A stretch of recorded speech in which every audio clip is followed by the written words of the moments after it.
Look at this, these marigolds. Look at these marigolds. They're just so beautiful. Oh my gosh. They came in all of those different colors came in one packet. And this is the pole cherry I was showing you earlier. Let's take a close up look. This thing is overflowing. It reminds me of a grapevine or a grape arbor. There's so many cherry tomatoes in there. It's called pole cherry gardener's delight.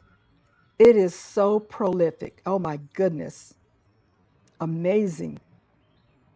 And they're really good too. Some of them on the bottom have already turned red, and I've eaten them. I took them in the house to put it in a salad, but I ate it before I got inside.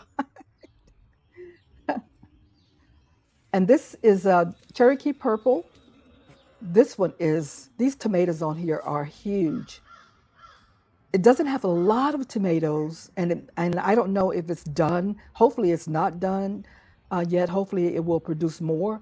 But they are really large. I am really so pleased. This is the best I've done. Like last year, didn't even compare to this what I'm getting this year.